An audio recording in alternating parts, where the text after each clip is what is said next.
የአደም ልጅ ሆይ ቀብር ሁል ቀን ይጠራሃል። የአደም ልጅ ሆይ ቀብር ሁል ቀን ይጠራሃል። የአደም ልጅ ሆይ መሬት ላይ በህብረት ትጓዛለህ። ሆዴ ውስጥ ስትገባ ግን ብቻህን ትቀራለህ። የአደም ልጅ ሆይ ትደሰታለህ፣ ትቦርቃለህ ጀርባዬ ላይ። ሆዴ ውስጥ ስትገባ ግን ታለቅሳለህ። የአደም ልጅ ሆይ የወለድ ገንዘብ ትበላለህ። የየቲምና የሐራም በጀርባዬ። ሆዴ ስትገባ ግን ትሎች አንተን ይበሉሃል። የአደም ልጅ ሆይ ወደ ሐራም በዐይንህ ታያለህ። ሆዴ ውስጥ ስትገባ የሚጠብቅህንም ታያለህ። ቀብር ማለት የአኺራ የመጀመሪያ ማረፊያ ነው። ፈኢን ነጃ ሚን ሰውየው እዚህ ውስጥ ነጃ ከወጣ ፈማ ባዕደሁ አይሰሩ ሚን ከዛ በኋላ ያለው ገር ነው። የቀብርን ኬላ ካለፍከው ሁሉም ነገር ገር ነው። ወኢን ለም የንጁ ሚን ከዚህ ግን ነጃ ካልወጣ ፈማ ባዕደሁ አሸዱ ሚን ከዛ በኋላ ያለው እጅግ በጣም አሳማሚ ከባድ ነው ይላሉ ዑስማን ረዲየላሁ ተዓላ። ቀብር የዘላለማዊ ጉዞ የመጀመሪያው ማረፊያ። በዚች ዓለም ላይ ስንኖር ሁላችንም የምንስማማበት አንድ እውነት ቢኖር ሞት የማይቀር መሆኑን ነው።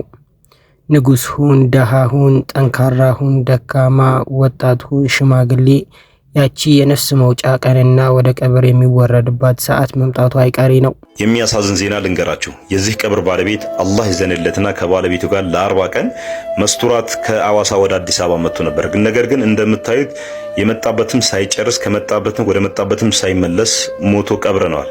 ባለቤት በሰላም ወደ ቤቷን ስትመለስ አባት ግን ቀብረነዋል። ልጆች አባታችን ይሞታል ብሎ ሳይሆን ይመጣል ብሎ ነበር ሲጠባበቁ የነበረው። ባለቤቴን ይዤ እመለሳለሁ የወጣሁበትን አሳክቼ እንጂ ባለቤቴን ቀብሬ እመለሳለሁ ብላ አልነበረም። ወንድምናቶች ጠዋት በምርጫህን የለበስከው ጀናዛ ጣቢ ሊያወልቀው ይችላል። ጠዋት በሰላም ከቤት ወጥተህ ላትመለስ ትችላለህ። ዛሬ ሰው በዘር በብሔር በቋንቋ በተለያየ ነገር እርስ በራሳችን እየተባላን እንገኛለን። ስንት ሰው አዝኖብሃል፣ ስንት ሰው አስቀይመሃል፣ የስንት ሰው ሐቅ አለብህ። ሐቅ ካለብህ መልስ። ይህ ማች አላህ ይዘንለት በመልካም ስራ ላይ ወደ አላህ ስደት የመጣ ከሌላ እምነት የመጣ ሲሆን አላህ ይዘንለት በመልካም ሞቷል። ነገር ግን እኛስ ሰላም አለይኩም ወጣቶች ስሙኝ፣ ወላሂ አንችለውም፣ ይከብደናል። ተው እንመለሱላችን። በዚህ ሰዓት ስሜታችን እንደፈለግን እያረገን ነው። መጠጣት ሲያምረን እንደፈለግን እየጠጣን ነው። ዝሙት ሲያምረን ከሴት ጋር እንደፈለግን እየሆንን ነው። በቃ ምንም የበላይ ተቆጣጣሪ የሌለብን ህይወታችንን እንደፈለግን መኖር እንደሚችል ሰው እየሆንን ነው። እባካችሁ ይሄ ቦታ አለብን። እባካችሁ ቀብር የሚባል ከባድ ቦታ አለብን። ምን የመሳሰሉ በሀብትም በቁንጅናም በምንም ከኛ የተሻሉ ሰዎችን ሁላ ጠቅልሎ ያቀፈ ቦታ ቀብር አለብን። ቀብር ከባድ ነው ወላሂ፣ ምኑን አንችለውም። ወጣቶች ኡስታዝ ያልሆነውም ከመስጂድ ውጭ ያለውም ሰው ሁላችንም ተዘፍቀናል በሐራም። ሁላችንም ጀርባችን ቆሻሻ ነው። ሰው ፊት ነው የምንመሳሰለው የምናስመስለው። አላህ ጀርባችንንም ፊት ለፊታችንንም ያሳምርልን። ይሄ ቦታ ደግሞ ጀርባቸው የሚያስጠላ ቆሻሻ ሰዎች ስቃይን የሚያዩበት የቀብር ከባድ ቦታ ነው። ሁላችንም እንገባበት ነው። እመኑኝ ወጣቶች ወላሂ አንችለውም። እህቶቼ ወንድሞቼ አንችለውም። ዑስማን ኢብኑ አፋን እየመጣ ያለቅስ ነበር ቀብር ጋር። ዑስማን ኢብኑ አፋን ሶስተኛው ትልቅ ሰሃባ። ምንድነው ዑስማን ይሄን ያህል ቀብር የሚያስለቅስህ ጺምህ እስኪረጥብ ድረስ ሲባል ነብዬ እኮ አስተምረውኛል። ማ ረአይቱ መንዘረን ኢላ ወልቀብሩ አፍዘዑ ሚንሁ ብለውኛል። ምንም አይነት አስፈሪ ነገር አላየሁም እዚህ ምድር ላይ ኢላ ወልቀብሩ አፍዘዑ ሚንሁ፣ ቀብር ከሱ የባሰ አስፈሪና አስጨናቂ ነገር ቢሆን እንጂ ብለው ነብዬ አስተምረውኛል ብሎ ስቅስቅ ብሎ ቀብር ጋር ያለቅስ ነበር። ነብያችን አለይሂ ሰላቱ ወሰላም በሐዲሳቸው ወዳጆችህ፣ ጓደኞችህ፣ ዘመዶችህ የሀገር ሰው ሰብስቦ መጥቶ እዚህ ጉርጋድ ውስጥ ከከተተህ በኋላ ከቶታች አስተኝቶ አፈር ከመለሰብህ በኋላ ወላሂ የተረጋገጠን እነዛ ቤተሰቦቹ ሲመለሱ አፈር ስር ተኝተን ኮቴያቸውን እንሰማለን። يسمع قرع نعالهم ይላል።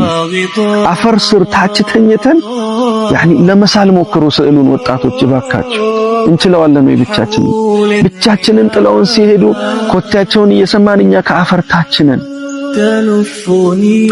ልክ ኮቴያቸው ሄዶ ኮቴያቸውን ሲርቅ መስማት እንዳቆምን በቃ መጥፎ ነገር ይመጣለታል። ከዛች ደቂቃ ጀምሮ ጥሩ ነገር ይመጣለታል። በሰላት በምን ቢዚ የሆነ ሰው ሰላት ከአናቱ ዘካ፣ ጾም ከቀኝ ከግራው መተው ያባሽሩታል። ሲሰራው የነበሩ ኢባዳዎች ወንጀል ላይ ያለውስ አላህ ይጠብቃል። የቀብር የተለያየ አይነት ቅጣት ይመጣበታል። በሰላቱ ልብ የተንጠለጠለ ሰው እንደው ሰላት ዘካ መተው ሲከቡት ከአነስ ፀሐይ መግሪብ ላይ የገባች ሆና ትታየዋለች። የዛ ሰደዑኒ ኡሰሊ እስቲ አንዴ ልቀቁኝ ልስገድ፣ እስቲ መግሪብ ደረሰ ሰላት ልስገድ ብሎ በሰላት ቀልቡ የተንጠለጠለ ሰው እዛ ውስጥም ሆኖ ልቡ ለሰላት ትንጠለጠላለች። አብሽር ተብሎ ጀነት አይኑ እስከሚታየው ድረስ ይከፈትለታል። የኔና የናንተ አይነት ወጣቶች ድብቃችን ላይ የሐራም ማአት ያለብን በግልጽም አላህን እንደፈለግን ከሴት ጋር ዝሙት ሲያምረን ኸምር በተለይ የዚህ ጊዜ ወጣቶች ኸምር ሲያምረን ሁሉ ነገር እንደፈለግን ስሜታችንን ተከትለን ምናተራምስ ወጣቶችስ ይሄ ቤት ምን ይመስላል? ይሄን ቤት ብቻችንን ጭንቀቱን እንችለዋለን ወይ? ወላሂ አንችለውም። እመኑኝ ወጣቶች እንመለስ፣ ራሳችንን እንቆጣጠር። ቀብር ለአንዳንዶች የጨለማና የጭንቅ ቤት ነው። ለሌሎች ደግሞ ከጀነት ሚስኮች አንዷ የሆነች የደስታና የሰላም ማረፊያ ናት። ነቢዩ ሙሐመድ ሰለላሁ ዐለይሂ ወሰለም እንዲህ ብለዋል፣ ቀብር የአኼራ ወይም የመጨረሻው ዓለም መጀመሪያ ጣቢያ ነው። እዚያ የተረፈ ሰው ከዛ በኋላ ያለው ይገራለታል። ከሞትክ በኋላ ዓለም እንደሚረሳህ ብታውቅ ኖሮ የምትወዳቸው ሰዎች፣ ቤተሰቦችህ፣ ጓደኞችህ እንደሚረሱህ ብታውቅ ኖሮ ከአላህ ውጭ ማንንም ለማስደሰት አትሞክርም ነበር። ወንድሜ ትረሳለህ፣ ትንሽ ጊዜ ነው። ምናልባት ቤተሰቦችህ ቢያስታውሱህ ከሆነ ጊዜ በኋላ ትረሳለህ። ማይረሳህ ግን አንድ አካል አለ፣ እሱም አላህ ነው። እሱም ብታውቅ ኖሮ እድሜ ዘመንህን አላህን ለማስደሰት ትኖር ነበር። ምንም እንኳን ከባባድ ወንጀል ቢሰሩ እንኳን የቀብር ቅጣት የማይነካቸው 5 አይነት ሙስሊሞች። ውድ ሙስሊማት በሙሉ አሰላሙ አለይኩም ወራህመቱላሂ ወበረካቱሁ። መቼም በሰው ልጅ ህይወት ላይ አንድ እውነት አለ። እሱም የህይወት ምድራዊ ጉዟችን ፍጻሜ የማይቀርለት እያንዳንዳችን የምናልፈው አንድ መቃብር የሚሰኝ አስፈሪና ትልቅ ምዕራፍ አለው። ታዲያ ብዙዎቻችን ስለ መቃብር ስቃይ ስናስብ ልባችን በፍርሃት ሊርበደበድና ነፍሳችን በጭንቀት ሊዋጥ ይችላል። እርግጥ ነው መቃብር ማለት የመጨረሻው ዓለም የመጀመሪያውና ዋነኛው ደጃፍ ነው። ታዲያ ያንን ደጃፍ በአላህ እዝነትና ጥበቃ በሰላም የተሻገረ ሰው ከፊቱ ያለው የዘላለም ጉዞ ምንዳው የበዛና ሰላም የሰፈነበት ይሆናል። ይሄኔ ልብ ያለው ልብ ይበል። መቼም የአላሁ ተዓላ እዝነት ወሰን የለውምና እጅግ በጣም አዛኙና ሩህሩህ የሆነው ጌታችን በሰፊው ምህረቱና ከሰዎች ሁሉ ምርጥ በሆኑት በተወዳጁ ነብዩ አለይሂ ሰላቱ ወሰላም አንደበት ከዚያ ካስፈሪው ከመቃብር ከባባድ ፈተናና ስቃይ ሙሉ በሙሉ ነጻ የሚሆኑ 5 አይነት ልዩ የሙስሊም ሰዎችን አብስሮናል። ታዲያ እነዚህ የተመረጡ የአላህ ባሮች እነማን ይሆኑ? ይህን ታላቅ የእዝነት ሽልማት ያገኙትስ በየትኛው ተግባራቸው ነው? ከዚህም በላይ ምንም አይነት ከባድ ወንጀል ቢሰሩም እንኳን የአላህን ይህን ወሰን የለሽ ጥበቃ እንዴት ሊጎነጸፉ ቻሉ የሚለውን በዚህ ቪዲዮ በአላህ ቸርነት የምንተዋወስ ይሆናል። አንደኛ፣ እውነተኛው ሰማዕት ወይም ሸሂድ። የመጀመሪያውና ከአላህ ዘንድ እጅግ ትልቅ ቦታ ያለው ከመቃብር ስቃይ ፍጹም ነጻ የሆነው ሰው እውነተኛው ሰማዕት ወይም ሸሂድ ሲሆን ይህ የሸሂድነት ማዕረግ በኢስላም በምድር ላይ ከሚገኝ ማንኛውም ክብር የላቀና ከሰዎች ሁሉ ከፍ ያለ ደረጃ ያለው ነው። ታዲያ እውነተኛው ሰማዕት ማለት ዱንያዊ ጥቅምን ሳይፈልግ በሀብትም ሆነ በዝና ሳይታለል ለአላሁ ተዓላ ቃል የበላይነት የእስልምናን ባንዲራ ከፍ ለማድረግና ፍትህን ለማንገስ ሲል ሕይወቱን ለእውነተኛው ጌታ በሙሉ ልብ አሳልፎ የሰጠ ጀግና ማለት ነው። ይህ ሰው የነፍሱን ውድ ዋጋ ምንም ሳያቅማማ ከሁሉም የዱንያ ፈተና በላይ የአላህን ውዴታ መርጦ በጦር ሜዳ ላይ የሰማዕትነትን ጽዋ የጠጣ ልዩ አካል ነው። ታዲያ የአላህ ውድ ነብይ አለይሂ ሰላቱ ወሰላም ይህንን ታላቅ ሰው ሲገልጹት ይግፈሩ ሊሸሂዲ ኩሉ ዘንቢን ኢላ ደይና፣ ብቻህን የምትሆንበት ቤት። ወደ ቀብር ስትወርድ ውድ ቤተሰቦችህ፣ የከመርከው ሀብትህና ዝናህ አብረው አይገቡም። ሁሉም እስከ ቀብር ደጃፍ ሸኝተው ይመለሳሉ። ካንተ ጋር ወደዚያ ጠባብና ጨለማ ቤት የሚዘልቀው አንድ ነገር ብቻ ነው፣ ስራህ። ሰላትህን ጠብቀህ ከሆነ ሰላትህ በራስህ በኩል ሆኖ ይጠብቀሃል። ዘካና ሰደቃ ሰጥተህ ከሆነ በስተቀኝ ሆኖ ይከለከልልሃል። ጾምህም በአግባቡ ጾመህ ከሆነ በስተግራ ሆኖ ከለላ ይሆንልሃል። መሞቱ አይደለም ችግሩ ኸዋኒ፣ ከሞቱ በኋላ ያለው ጣጣ። ቀብር ጠባብ ነች። ላ ያኒ ማለት እናት የለ አባት የለ ጓደኛ የለ።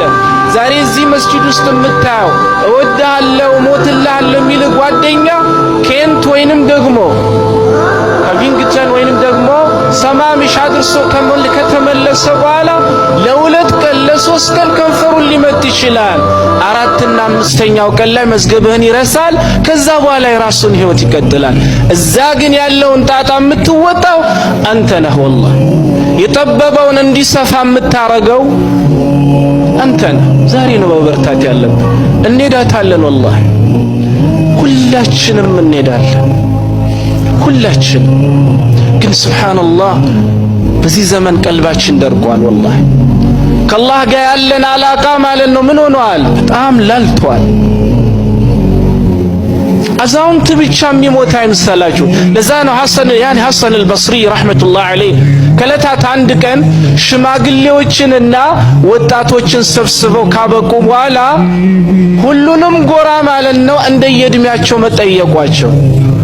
እናንተ በእድሜያችሁ ሄዳችሁ ሆይ አሏቸው። ማዛ ዩስነዑ ቢዘርዒ ኢዛ ጣባ፣ አንድ እርሻ ተዘርቶ ካበቃ በኋላ ካደገ በኋላ ከዛ በኋላ ምንድነው የሚጠብቀው አሏቸው። እንግዲህ አንድ ማለት ነው እህል ከተዘራ በኋላ የሚጠብቀው ጊዜውን ጠብቆ ምን ማድረግ ነው? አቅል ያለው በሙሉ የሚያስብ የሚያስተውል በሙሉ ከሞት በኋላ ላለው ህይወት ዛሬውኑ ይዘጋጃል። አላህ ፊት የሚያዋርደውን የሚያሳፍረውን ነገር በሙሉ ይተዋል። አላህ ተባረከ ወተዓላ እንዲመረው እዝነቱን እንዲለግሰው ምክንያት ይሆናሉ የሚባሉ ነገሮችን ያደርጋል። ነቢያችን ሰላቱ ወሰላም ከአላህ ቁጣ የሚያድኑ የአላህን ተባረከ ወተዓላ ቅጣት ከኛ ላይ የሚከላከሉ እንደዚሁ ደግሞ ምህረቱን ለማግኘት እዝነቱን ለማግኘት ሰበብ የሚሆኑ ነገሮችን በተለያዩ አጋጣሚዎች ተናግረዋል። የአላህን ቅጣት የሚከላከሉ ነገሮችን ከተጠቀሱባቸው ሐዲሶች መካከል በአንዱ ዩእተ ረጁሉ ፊ ቀብሪሂ፣ የሰው ልጅ ሞቶ እንደተቀበረ መቃብር ውስጥ መላኢኮች ወደሱ መጥተው ሊቀጡት ይፈልጋሉ።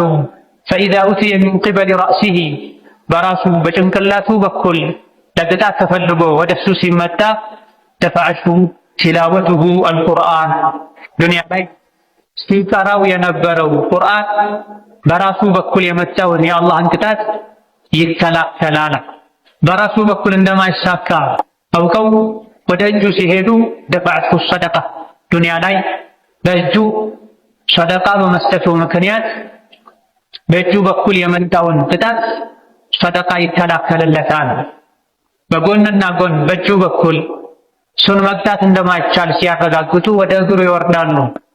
ደፈዐሁ መምሻሁ ኢለሶላህ፣ በእግሩ በኩል ሊቀጣ ሲፈለግ በእግሩ ወደ መስጅድና ወደ ሶላት መመላለሱ መራመዱ የአላህን ቁጣና ቅጣት ይመልስለታል፣ ይከላከልለታል።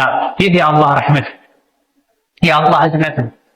የቅያም ቀን ቀብር ውስጥ ማንም ደራሽ በሌለበት አጋዥ በሌለበት አላህ አድርጉ ያላቸውን በታዘዙት መሰረት የሚፈጽሙ ጨካኝ ጉልበተኛ መላኢኮች ሊቀጡ በሚመጡበት ጊዜ ዱንያ ላይ የሰራነው ኸይር ስራ የዒባዳ ከኛ ላይ የአላህን ቅጣት እንደሚከላከል አላህ ነግሮናል፣ ነቢ ነግረውናል።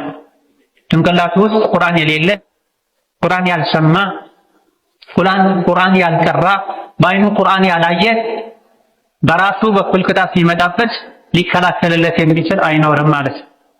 በእጁ በኩል በጎንና ጎን በኩልም ቅጣት ቢመጣበት አላህ ከሰጠው ያልሰጠ ሊከላከልለት የአላህን ቅጣት ሊከላከልለትን ሊያገኝ አይችልም።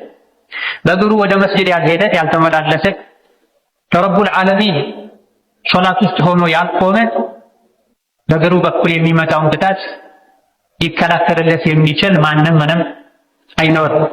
የቀብር ጥያቄዎች። በዚያች አስፈሪ ሰዓት ሁለት መላእክት መጥተው ሶስት ወሳኝ ጥያቄዎችን ይጠይቁሃል። አንደኛ ጌታህ ማን ነው? ሁለተኛ ሃይማኖትህ ምንድነው? ሶስተኛ ያ የተላከው ነብይ ማን ነው? እነዚህን ጥያቄዎች ለመመለስ ቃል በቃል መሸምደድ አይረዳም። መልሱ የሚወጣው በምላስህ ሳይሆን በልብህ ውስጥ በነበረው ኢማንና በሰራኸው ተግባር ነው። ዛሬ አላህን በብቸኝነት ካመለክ፣ ሱናህን ከተከተልክና በዲንህ ላይ ከጸናህ ያኔ አላህ ምላስህን ያገረዋል። አቡ ሐዚም አሉ እሱ ምክንያት ሞትን የምጠላበት ስራ ካለ ተወው፣ መቼም ብትሞት እንዳይጎዳ።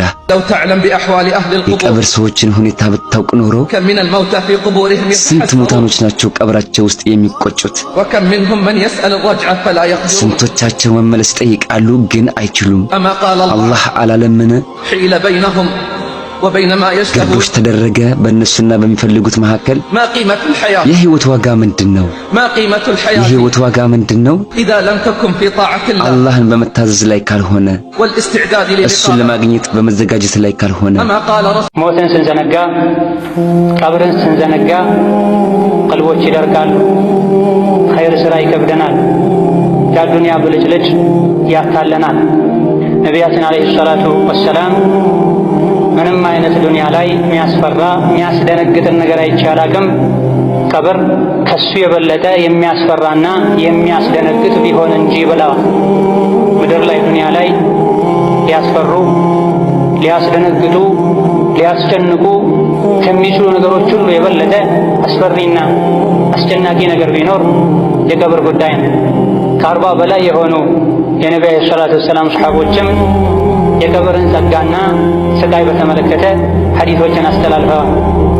አላህ ተባረከ ወተዓላ ሞተን እንደምንቀሰቀስ፣ በሰራነው ሥራ መልካም ከሆነ ጀነትን እንደምናገኝ፣ መጥፎ ከሆነም ቅጣት እንደሚጠብቀን ነግሮናል። አላህ ማንንም አይበደልም። ቀብርም ላይ ይሁን ከቀብር በኋላ የጀሃነም እሳት ላይ ሰዎች የሚቀጡት በሰሩት ሥራ ነው። ጀነት የሚገቡትም በሰሩት መልካም ሥራ ነው። የሰው ልጆች ከአላህ ጋር ምንም አይነት ዝምድና የላቸው መልካም ሥራ እንጂ። ኸይርን የሰራ አላህን የፈራ በሙሉ የአላህ ወዳጅ ነው። አላህ ለሱ ቅርቡ ነው። ሸሪዓን የጣሰ ሥራው ወንጀል የሆነ ሰው ደግሞ የአላህ ጠላት ነው። ለምን ቀብር እናስታውሳለን? ቀብርን ማስታወስ ተስፋ ለመቁረጥ ወይም ለመጨነቅ አይደለም። ይልቁንም ልባችን ለዱንያ እንዳይንበረከክ ለማድረግ ዛሬውኑ ተውበት ወይም ንስሐ ገብተን ወደ አላህ ለመመለስ፣ ለወላጆቻችንና ለሞቱ ወንድም እህቶቻችን ዱዓ ለማድረግ፣ መልካም ስራዎችን ለመጨመር አቅም ይሆነናል። ቀብር ውስጥ ያለው ሰውዬ በጣም የሚመኘው ነገር ምንድነው ብላችሁ ታስባላችሁ ብሎ እኮ ጠየቁ ተከታዮቻቸው። በጣም የሚመኘው ነገር 2 ረካዓ ነው ብለን እናስባለን አሏቸው። እሺ እሱ አልቻለም፣ እናንተ ስገዱ አሉ። ይህ ሰው ያልቻለም እድል የለውም አይደለም፣ እናንተ እድል አላችሁ። قبل فوات الأوان ጊዜው ከማለፉ በፊት እናንተ ተጠቀሙበት። የመጀመሪያዎቹን ተምሒስ ደረጃዎች ዱንያ ላይ የሚያልቁትን ለመጠቀም መሞከር ብልህነት ነው። የቅባ የሚባለው የመጀመሪያው ላይ ለማለፍ ወደ ቀብር እንዳይሄድ ቆሻሻችን፣ ከዛም አልፎ ቂያማ ሐውል ላይ እንዳይቆም፣ ከዛም አልፎ ደግሞ መጨረሻ ላይ ይሄ የምታዩት መቃብር ነው። ለሁለተኛ ጊዜ ሲቆፈር የገጠመኝ ነው። ይሄ የምታዩት ጎድጎድ ያለ ቦታ ላይ ከዚህ በፊት ጀናዛ የተኛበት ነው። ዳር ላይ የምታዩት ውሃ ልክ የሚመስለው ቦለኬቱ ነው። ይሄን ቦለኬት የጀናዛው መሸፈኛ የተቀመጠ ቦለኬት ነው። ታዲያ ጀናዛው የት ሄደ? ከፈኑ የት ሄደ? ቦለኬቱ አለ፣ ጀናዛው ከፈኑ ሰውዩ የለም። የት ሄደ? ወንድምና እህቶች እንደምታዩት ሁሉም ነገር ኖሮ የለበሰው ጨርቅና ሰውነቱ የለም። ቦለኬቱ ሲፈርስ እንደምታዩት ነው። ከኛ ይህም ቦለኬት የተሻለ እድሜ ገደብ አለው። ለዚህ ሰውነታችን ነው ዛሬ የሰው ልጅ ዱንያ ላይ ተው ሐራም አትብላ ሲባል ያንንም ይሄንም አተረማምሶ ጥሩን መልካሙን በሐራም ነገር አላህ በጠላው ነገር ወንድም ከወንድም አጋጭቶ እህት ከእህት ሰው ከሰው ብሔር ከብሔር እምነት ከእምነቶች አጋጭቶ ያመጣል። ተው አላህን ፍራ ሲባል የሰው ልጅ ሻይል ልብ በሉ። ይሄን ቦታ ላይ እንደምታዩት ነው። ይሄ ቦታ ላይ ጨለማ ቤት ነው፣ ብርሃን ይፈልጋል። የብቸኝነት ቤት ነው፣ አጫዋች ይፈልጋል። ወንድምና እህቶቼ ሰዎች እዚህ ቦታ ላይ አምጥተው ከጣሉን በኋላ ማንም ዞር ብሎ የሚያይ የለም። ይሄ ቦታ ላይ በጣም አስፈሪ ቦታ ነው። በዱንያ ላይ የፈለጋችሁት ያክል ሰፊ አገር ቢኖረን፣ የፈለግነው ያክል ሰፊ ቤት ቢኖረን፣ የፈለግነው ያክል ዘመድ ብዙ ብንሆን እዚህ ቦታ ላይ ግን ብቻችንን እንገባ እንደምታዩት ነው። ለሰው ልጅ በህይወት ያለ ከዚህ ቦታ የበለጠ አስተማሪ ነገር የትም አይመጣለትም። እንደምታዩት ነው። ወዳጅ ይኑረኝ፣ እህት፣ ቤተሰብ፣ ንብረት ይኑረኝ፣ እዚህ ቦታ ላይ ግን ብቻዬን ምተኛ። ይኸው ቀብሩ ይሄን ይመስላል። ይሄን የተኛውበት መቃብር እንደምታዩ ጀናዛው ልክ በዚህ ልክ ነው የሚተኛው። በስተጀርባው በወለኬት ይሸፈናል፣ በጭቃ ይመረጋል። ሐቂቃ ይሄን ቦታ በጣም አስፈሪ፣ በጣም ያስፈራል። አላህ ይጠብቀን ከቀብር ቅጣት። ያ አላህ ዛሬ ሰው ልጅ ስለ ቀብር እንዲወራ መስማትም አይፈልግም። ነገ ግን ተገዶ ይገባዋል። ተገደሽ ትገቢዋለሽ። ተይ አላህን ፍሪ ስትባል ምን አገባ፣ ተው አላህን ፍራ ስትባል ምን አገባ የምንል ሰዎች ሁሉ እንገባዋለን። ተራችን እየጠበቅን ተራችን ነገ ይሁን ከነገ ወዲያ አናውቅም። ዛሬ በሐራም የሰበሰብነው ነገ እዚህ ቦታ ላይ ያስጨንቁናል። አላህን እንፍራ ወንድሞች፣ ወደ አላህ እንመለስ። የሰላታችን የኢባዳችን የሰው ሐቅ አደራ አደራ አደራ። ይህ ቪዲዮ አስተማሪ ነው ብዬ አስባለሁ። እውነትም አስተማሪ ነው ብላችሁ ካስባችሁ ሼር ኮፒ ሊንክ የአላህ ባሮች ሆይ ትናንት ከኛ የነበሩ ነገር ግን ወደ አኼራ የተሻገሩ ብዙ ሰዎች አሉ። ምን ይዘው ሄዱ? ምን ትተው ሄዱ? ከነሱ እኛ ልንማር ይገባን። የሞቱ ሰዎችን ጠጋ ብለን አናግረን መልሳቸውን የመስማት እድል ብናገኝ ኖሮ ምንድን ነው የሚመኙት? ወደ ዱንያ መጥተው ፎቅ መስራት፣ ቁጥራቸው የበዛ መኪናዎችን ግቢያቸው ላይ ማቆም፣ ስልጣን፣ ዝና ማግኘት ነው የሚመኙት? በፍጹም አይደለም። ወደ ዱንያ ተመልሰው ቢመጡ የሚመኙት ማሳካት የሚፈልጉት ነገር ቢኖር ሶላት መስገድ፣ ረዘም ያለ ስጁድ ማድረግ፣ ሌሊት ተነስቶ አላህን መማፀን፣ ለረጅም ጊዜ ተመስቶ ዚክር ማለትን፣ ቁርአን መቅራትን፣ እጃቸው የያዘውን ሰደቃ መስጠትን የሚመኙት አይደለም። አኼራ ከሄዱ በኋላ እዚህ ዱንያ ላይ ራሱ ጣረሞት ላይ ያለ ሰው ረቢ ርጅዑን ለዓሊ አዕመሉ ሷሊሐን ፊማ ተረክት ነው የሚለው። ጌታዬ ሆይ እባክዎትን ይመልሱኝ። አላህን ያውም አንቱ ያልባህ ብሎት ጌታዬ ሆይ እባክዎትን ወደ ዱንያ ይመልሱኝ። ለምን? እስከ ዛሬ የተውኩትን መልካም ሥራ እሰራ ዘንድ ይላል። ፈአሰደቀ ወአኩን ሚነ ሷሊሒን ከመልካም ሥራዎች አንዱ ትልቁ የሆነውን ሰደቃ መስጠትንም ይመኛሉ። ጌታዬ ሆይ መልሰኝ፣ ሰደቃ ሰጥ ዘንድ ይላል። ዛሬ ዱንያ ላይ ወዶ ፈቅዶ አምኖበት ሰደቃ ያልሰጠ ጣረሞት ላይ ሲደርስ መመኘቱ ምንም አይጠቅም። ይህ ሳይመጣ በፊት እንተውበት። ለአላህ እጅግራችንን ልንሰጥ ይገባናል። ውድ ወንድሜ ቀብር ዛሬ የምንሰራው ስራ ውጤት የሚታይበት መስታወት ነው። ዛሬ በህይወት አለህ፣ መተንፈስ ትችላለህ፣ የመለወጥ እድል አለህ። ነገ ግን ያ እድል ላይኖር ይችላል። ያቺ ጠባብ ቤተ ጀነት ጨረፋ እንድትሆንልህ ከፈለግ ሰላትህን አትተው። ሰዎችን በምላስህና በእጅህ አትበድል። በየቀኑ የምትሰራትን መልካም ስራ አታሳንስ። አላህ ቀብራችንን የጀነት ጨረፍ ያድርግልን። በዱንያ ላይ ሳለን መጨረሻችንን ያሳምርልን። አሚን። ቀብር ውስጥ ከሚቀርቡ ጥያቄዎች መካከል ቁርጥ ምላሽ የሚያስፈልገው በተግባር ዛሬ ካላወልነው ነገ የውመል ቂያማ ቀብር ላይ ብንሆን መመለስ የማንችለው ከባድ ጥያቄ ነው። ጥያቄው ቀላል ቢመስልም ተግባርን መሰረት ያደረገ ነው። ግን መልሱ መን ረቡክ ወማ ዲኑከ ወመን ነቢዩክ፣ ጌታህ ማን ነው?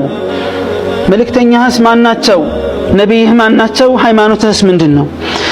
ዛሬ ከሞተ 6 ወር የሞላ ጀናዛ እኛ ጋር መጡት። የዛሬ 6 ወር የሞተ ጀናዛ ሊቀበር ዛሬ ይዘውት መጡና ጀናዛውን ልናጥበው የጀናዛ ማጠቢያ ክፍል አስገብተን ጀናዛውን ከፍተን ስናየው ያየሁትን አይቼ ይህ ጀናዛ ምን ነበረበት ሁሉም የሰው ልጅ አይቶት የሰው መጨረሻውን ባየ በተረዳ ብዬ ተመኘው። ነገር ግን የሚሆን አይደለምና እንዲሁ ቀበር ነው። በዱንያ ላይ ስትኖር እድሜ ልክን የለፋህበትን ምንም የማታውቃቸው ሰዎች መጥቶ ያፈርሱብሃል፣ ይወርሱሃል። ስትሞት አንድም ቀን በህይወት ዘመንህ አይታቸው የማታውቃቸው ሰዎች መኖሪያህን ይገነቡልሃል። ልክ በምታዩት መልክ እንዳይቆረቆረህ እንዲመችህ አድርገው። በዱንያ ላይ ምንም አይነት ደስተኛ የሆነ ህይወት ብትኖር ያ ደስታህ ልክ ስትሞት ይቋረጣል። በዱንያ ላይ ምንም አይነት ችግር ላይ ብትሆን የሰው ሁሉ መሳቂያ የሰው መጨረሻ እንኳን ብትሆን ያ ችግርህ ስትሞት ይቋረጣል። ሞት የሚባለው ነገር እስትንፋስ ያለው በሙሉ ይቀምሰዋል። ይህ ቀብር የሚባለው ነገር ሙስሊም ክርስቲያኑ፣ ነጩ ጥቁሩ፣ ወንድ ሴት፣ አበሻው ፈረንጁ ሳይል ሁሉም ይገባዋል። ነገር ግን ሁላችን ሞት እንዳለብን እናውቃለን። አልተረዳነውም። ዛሬ እርስ በራሳችን እየተባላን ነው። ያ ስንሞት የሚያበቃ ደስታ ፍለጋ። ዛሬ ወንድም በወንድሙ ላይ ጨክኗል። ዛሬ በብሔር ክፍፍል፣ ዛሬ በሀብት ደረጃ የሰው ማንነትን መገመት። አረ አላህ ስንቱን ይወራ። ወንድሜ ነገ ስትሞት ምን ይገጥማል? ዛሬ ዱንያ ላይ ምንም አይነት ችግር ቢገጥምህ፣ ምንም አይነት አደጋ ውስጥ ብትሆን ከሰው ትወጣዋለህ። እዚህ ቀብር ውስጥ የገባህ ቀን ግን ችግር ካጋጠመ ከማን ታሳልፈዋለህ? እዚህ ቦታ ላይ አባትህም የለም፣ እናትህም የለች፣ ጓደኞችም፣ ባለቤትም፣ ልጆችም ማንንም የለም። አፈር አስለብሰው በዚህ በምታየው ጠባብ ጉድጓድ ውስጥ ብቻህን ጥለው ይሄዳሉ። ወንድሜ የዱንያ ጉዳይ ብዙ አያስጨንቅህ። ትተኸው ትሄዳለህ። ትተውት የሄዱ የምታያቸው ሰዎች ዱንያ በቅቷቸው ፈልገውት ወይም ጊዜያቸው እንደደረሰ ጥሪ ተደርጎላቸው ማስጠንቀቂያ ተሰጥቷቸው አይደለም። አንተም ልክ እነሱ እንደሄዱ ያለ ማስጠንቀቂያ ትሄዳለህ። ያኔ ግን ምን ይዘህ ነው የምትሄደው? እቺ ቀብር ጠባብ ነች፣ አስፋት። ቀብር ጨለማ ነች፣ ብርሃን ትፈልጋለች። ብርሃን ይዘህላት ሂድ። ሰላም አለይኩም ወራህመቱላህ። እዚህ ቻናላችን ላይ የምንሰራቸው ቪዲዮዎች ከተመቻቸው የቴሌግራም ኮሚኒቲ አለን። እዛ ኮሚኒቲ ላይ የተለያዩ ቻሌንጆችን እንዲሁም እዚህ ላይ የማይለቀቁ ቪዲዮዎች እንለቅበታለን። ሊንኩን ኮሜንት ላይ አስቀምጥላችኋለሁ፣ ገብታችሁ ፎሎ አድርጉ። ዛሬም በሌላ ቂሷ መጥቻለሁ። ድሃው ባል ይላል ኢንሻአላህ። ድሃው ባል ከኢሻ ሶላት በኋላ ወደ ቤቱ ሲመለስ ልጆቹ ተኝተው አየ። ለሚስቱም ልጆቹ ሰግደዋል እንዴ ብሎ ጠየቃት።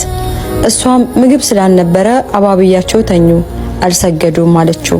እሱም በመኮሳተር ቀስቅሻቸው አላት። እሷም የእገሌ አባት ሆይ ከቀሰቀስኳቸው በረሃብ የተነሳ ያለቅሳሉ፣ የሚበላ ደግሞ የለም አለችው። እሱም አዳምጭኝ፣ ከእኔ የሚጠበቀው እንዲሰግዱ ማዘዝ ነው፣ ሪዝቃቸው ከኔ አይደለም። ቀስቅሻቸው፣ ሪዝቃቸው ከአላህ እጅ ነው አላት። አላህ Subhanahu Wa Ta'ala ቤተሰቦችህንም በስግደት እዘዝ፣ በሷ ላይም ዘውትር ጽና፣ ሲሳይን አንጠይቅህም እኛ እንሰጣለን፣ መልካሚቱ መጨረሻ ለጥቂቶቹ ናት። እናቲቱም እጅ ሰጠችና ቀሰቀሰቻቸው። ሰግደው እንደጨረሱም የቤታቸው በር ተንኳኳ። ከዛም ሲከፍቱት ከከተማው አንድ ከበርቴ ከማዕዱ ጣፋጭ ከሆነው ግማሹን ይዞ ቆሞ ነበር። ሰውየውም ውሰድ፣ ይህ ላንተና ለቤተሰቦችህ ነው አለው። እሱም እንዴት ሲል ጠየቀው። ሰውየውም አንድ ባለስልጣን እንግዳይ ነበርና ማዕዱን ከመመገባችን በፊት ተጣላን እና ምግቡን ላይበላ ምሎ ሄደ አለው። ከዛም ምግቡን ይዤ እንዲህ አልኩ፣ እግሬ ለቆመበት ሰው እሰጣለሁ፣ በአላህ እምላለሁኝ አንተ ደጃፍ ስር እንጂ እግሬ ሌላ ቦታ አልቆመም አለው። በአላህ ይሁንብኝ ምን ወደዚህ ይዞኝ እንደመጣ አላውቅም አለው። ሱብሃነክ ማአክረመክ ኢላሂ ሶላታችንን አዘውትረን የምንሰግድ ባሪያ አድርገን። ወላሂ ሁሌም ቢሆን በአላህ መንገድ ላይ የአላህን ህግጋት ጠብቀን ከሄድን ትርፋማ እንጂ ከሳሪ አንሆንም። ወደ መልካም ነገር ያመላከተ እንደሰራ ይቆጠርለታል ብለዋል ረሱል አለይሂ ሰላቱ ወሰለም። ሰምታችሁ ሸራ አድርጉ ኢንሻአላህ። አንዳንድ ቁጭቶች ለቀናት ተቆጭተ የምትረሳቸው አሉ። አመት ሙሉ የምትቆጭበት ጉዳይ አለ። እድሜህን ሙሉ ብትቆጭ የማትመልሰው ጉዳይ አለ። ጀነትን አጥቶ የጀሃነም ጉዞ ላይ የሆነ ሰው ነው ይላሉ። በቃ አበዲ የሆነ ማለት ዘላለማዊ የሆነ ኪሳራ ነው። ግን አሁን ጊዜ አለ። እቺ ጊዜ ላይ ትንፋሻችንን መቆጣጠር ከቻል ዘላለማዊ ቁጭትን መቋቋም እንችላለን፣ ወይም እንዳይከሰት ማድረግ እንችላለን። ለቻናላችን አዲስ የሆናችሁ ሰዎች ደግሞ ሰብስክራይብ በማድረግ ቤተሰብ ሆኑ።